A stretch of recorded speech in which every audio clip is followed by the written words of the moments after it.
কালকে কালকে গোপালগঞ্জে উজুররা মিছিল দিয়েছে যে মহিলার বরে ফতুয়া জারি করেছে, তারা করতে বেরোতে পারবে না পর্দা ছাড়া।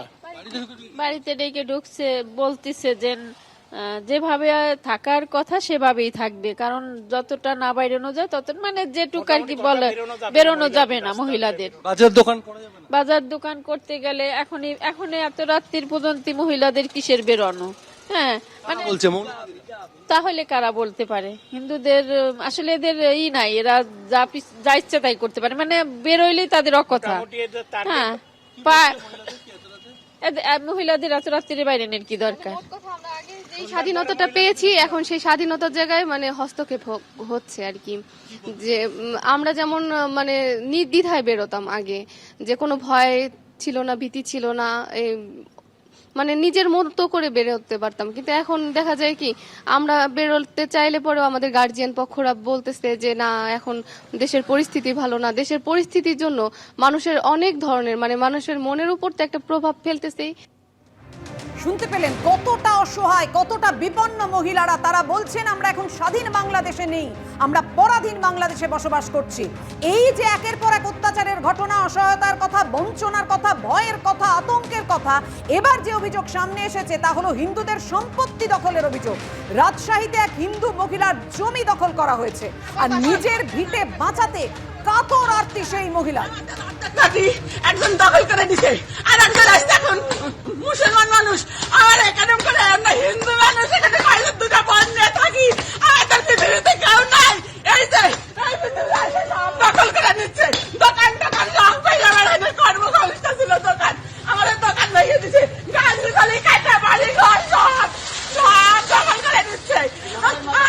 আমি কি কারা কাছে আলিয়া পাবো না, বিশাল পাবো না? দেশবাসী তোমরা হলো আমার বিচার করে দাও। আমার বাড়ি ঘর সব দখল করে নিচ্ছে, দেখো দেখো সবাই সব দখল করে নিচ্ছে। দেখো আমার এই মুসলিম কান্ট্রির জন্য আমার হিন্দুর কোনো জায়গা নাই, আমি হিন্দু তাই আমার কোনো জায়গা নাই। দেখো সব আসছে, দেখো সব বড় বড় সব আসছে, সব দখল করতেছে আমার বাড়ি ঘর। আমার একবার অর্ধেক বাড়ি ঘর দখল করেছে, আমার আসছে বাড়ি ঘর দখল করতে। দেখো সব ভাই আসছে, এই দেখো। নিশ্চয়ই আপনাদের মনে থাকবে মোহাম্মদ ইউনূস বলেছিলেন আমরা সবাই একই পরিবারের সদস্য।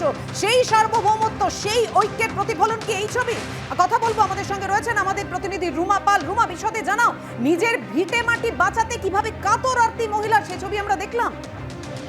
দেখো এই ভিডিও ভাইরাল হয়েছে এবং রাজশাহীর এই ভিডিও, সেখানে কিন্তু মায়ের আরতি, কি আর্তনাদ, কি হাহাকার করছেন এবং তার বাড়ি ঘর দর কিন্তু সেখানে দখল হয়ে যাচ্ছে। কারা দখল করছে তিনি নিজের মুখে কিন্তু সেটা বলছেন। বাংলাদেশ প্রশাসন কি সেটা শুনতে পাচ্ছেন? সব থেকে বড় প্রশ্ন এটাই। এবং এটা ঠিক যে এই ভিডিও কিন্তু কলকাতার যারা দেখেছেন, যে শ্রেণী, যে ধর্মের, যে বর্ণের মানুষ দেখেছেন, তারা কিন্তু তার প্রতিবাদ করেছেন, তারা কিন্তু সোচ্চার হয়েছেন। কিভাবে বাংলাদেশ সরকার বলতে পারে যে এরকমটি ঘটনা ঘটছে না? একজন মায়ের আরতি, একজন মায়ের চিৎকার, এবং সব থেকে বড় কথা আজকে 6 ডিসেম্বর 1971 সালটা মনে করিয়ে দিতে চাই আরো একবার, কারণ বাংলাদেশের ইতিহাসে কিন্তু একটা গুরুত্বপূর্ণ দিন। সেই দিন কিন্তু বাংলাদেশ সরকার, বাংলাদেশ স্বাধীন এবং সার্বভৌম রাষ্ট্র হিসেবে ভারত আনুষ্ঠানিকভাবে স্বীকৃতি দিয়েছিল। আজ সেই 6 ডিসেম্বর। দেখো আর কটা দিন পরে 16 ডিসেম্বর বিজয় দিবস। বাংলাদেশের যেখানে মুক্তিযুদ্ধ, এই যুদ্ধের সময়, এই সময়টা সেদিন শেষ হয়েছিল। দেখো এখনো পর্যন্ত কিন্তু সেই নিপীড়ন চলছে এবং মায়ের আরতি যেভাবে এই সোশ্যাল মিডিয়াতে ছেয়ে গেছে। এবং এখানে যারা দেখেছেন, আমি আরো একবার বলতে পারি, এখানে সমস্ত শ্রেণীর, বর্ণের, ধর্মের মানুষ কিন্তু দেখেছেন এবং সেই ভিডিও দেখার পর কিন্তু তারা সোচ্চার হয়েছেন, নিন্দা করছেন কিভাবে একজনের বাড়ি গর্দর সমস্ত কিন্তু এখানে দখল হয়ে যাচ্ছে। প্রশাসন কি করছে, বাংলাদেশ সরকার কি করছেন? তারা বলছেন যে এরকমটা ঘটছে না, কিন্তু এইভাবে ঘটছে সেটা কিন্তু পুরোপুরি সোশ্যাল মিডিয়ায় আসছে। তাহলে এটা কি, এটা সত্যতা কি রয়েছে? বাংলাদেশ সরকার কি সেই জবাব দিতে পারবে? সব থেকে বড় প্রশ্ন কিন্তু কলকাতার মানুষই তুলছেন, সমস্ত শ্রেণীর, ধর্মের মানুষ কিন্তু এই প্রশ্ন তুলছেন। কেন সেখানে হিন্দু নিপীড়ন হচ্ছে এমনটাও কিন্তু প্রশ্ন তুলছেন প্রত্যেকে। এমন কিন্তু কোনো কথা নেই যে এখানে কিন্তু অন্য কোনো ধর্মের রয়েছে, সমস্ত মানুষ প্রশ্ন তুলছেন এবং বারবার বলছেন যে এই মায়ের আরতি কি মানুষ শুনতে পাচ্ছে? এখানে বাংলাদেশ সরকার কি শুনতে পাচ্ছে? এখানে হাহাকার করছে, তার বাড়িঘর তোর কিন্তু যেভাবে দখল হয়ে যাচ্ছে, চিৎকার করছে, তার দোকানপাট দখল হয়ে যাচ্ছে এবং কারা দখল করছে তার মুখেই কিন্তু আমরা শুনতে পাচ্ছি। এটা কিন্তু কোনোভাবেই তারা ধামাচাপা দিতে পারবেন না যে এরকমটা ঘটছে না। এর প্রশ্ন কিন্তু বাংলাদেশ সরকারকে দিতে হবে, এমনটাই কিন্তু সমস্ত মানুষ প্রশ্ন তুলছেন। একদমই মানুষ প্রশ্ন তুলছে, গোটা বিশ্ব জুড়ে প্রতিবাদ জানানো হচ্ছে। বাংলাদেশের অন্তর্বর্তীকালীন সরকারের পদক্ষেপ কোথায়? কেন কোনো ব্যবস্থা নেওয়া হচ্ছে না? উল্টে বাংলাদেশের অন্তর্বর্তীকালীন সরকারের তরফে বলা হচ্ছে সমস্তটাই মিডিয়ার অপপ্রচার। কিন্তু বাংলাদেশে এই প্রশ্নের মুখেই পড়লেন তো মোহাম্মদ ইউনূস। একেবারে ইউনূস তার নিজের সামনে দাঁড়িয়ে থেকে শুনলেন সেই প্রশ্ন বাংলাদেশের কবির কাছ থেকে, যিনি প্রশ্ন করছেন যে কেন গ্রেফতার করা হলো সন্ন্যাসীকে, কি তার দোষ?